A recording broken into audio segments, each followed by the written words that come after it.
जय जगन्नाथ दर्शक बंधु आपण मान को बहुत बहुत स्वागत। किछि दिन मोर आलू रही गला के केते केते गजा देखन पूरा ही गला न मैं देखि नै पारले आलूटा रही जाइथिला आ सेटा देखला बेले के जरी भितरे रही जाइथिला जे एटा एंता गजा हे गला। ई आलू मान को खाइले देह खराब हेबा ता गजा हे गला आलू केबे भी नै खाइबार कथा। टिके टिके गजा हिथिले चली सीता बाकीटा जेतु पूरा बड़ बड़ गजा हे जाइछे केते केते पूरा लंबा लंबा गजा एटा के रांदी करी खाइले देह खराब हेबा सेति लागि ई आलू मान को नै खाइबार कथा। बाकी एतेटे आलू जेहेतु मते फिकी देबा के भी बहुत खराब लागला। एटा मोर गुटे मेला थिला इन मुई सेफ्टी गछ लगई थिली चारा हिसाब रे से सेफ्टी गछ सब नै करी रिपोर्ट कर देला परे ई जगहटा पूरा खाली हे गला न माटी भर्ती हे करी थिला। एटा जेहेतु खाली हे करी रही गला मुई इन लगई देबा के चाहली। दुईटा एंता बस्ता खाली अछि जेंथिरे माटी अछि आ गछ नै न त मुई सब आलू के इन नै करी एंता लगई देमे। आलू खराब हे गले बहुत जन कंपोस्ट बिन रे भी पकई देसन। बाकी कंपोस्ट बिन रे पकाबार अपेक्षा हम जदी एंता करी ताके लगई दमा बेले बहुत बढ़िया आलू फिर आलू भी पाई पारमा। देखुन केनता होउछे जे आलूटा बहुत जल्दी हे जायसी 3 मास भितरे का हार्वेस्टिंग जेतु हे जायसी आमे चाहले आलू के लगई करी फिर आलू पाई पारमा। अवश्य एते टिके आलू रे काहरी भी घरे केबे भी किछि नै हुए। एथरु जेते आलू बारबा तो दिन रे एका सरी जीवा सब आलू। बाकी निजर गार्डन रे एका आलू करी करी बाहर कराले जेन खुशी लागसी सेटा बेसी आलू रो बेसी खुशीटा बेसी हे जायसी जे मोर बगीचा रे एका मैं एता आलू करिथिली बोली करी।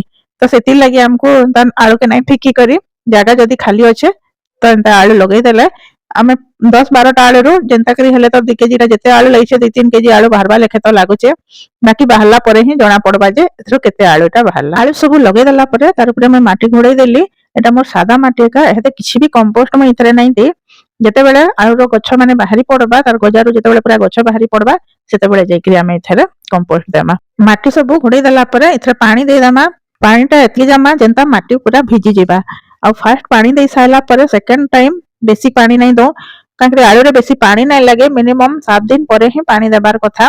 जदी आगरो बेसी खरा बाजुछे तो 3-4 दिन परे चेक करी करी माटी के पानी देमा। बेसी पानी केबे भी नै दो जदी बेसी पानी देला तो से आलू सब कुई जिबा आ गजा नै बाहरी पारे तो आलू रे बेसी पानी केबे भी नै दो।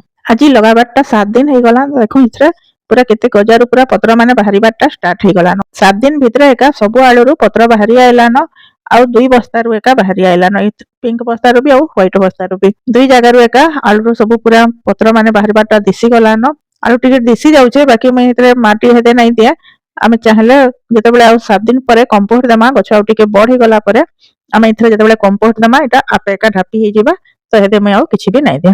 एबे पूरा 15 दिन हे गला न गछ मान को देखन पूरा केते डेंगा डेंगा हे गला न आ एहेदे कंपोस्ट देबा टाइम भी आसे गला न।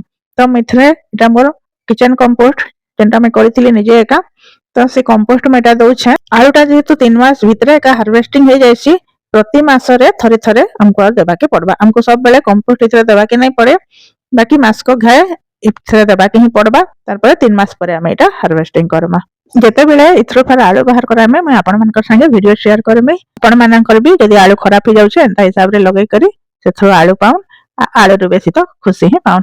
गार्डनिंग करबार खुशीटा ही टिके अलगा थेसी। वीडियोटा लास्ट तक देखिथिबारु बहुत बहुत धन्यवाद। मां समले आपण समस्त को सब बेले खुशी रे रखिथान। जय मां समले।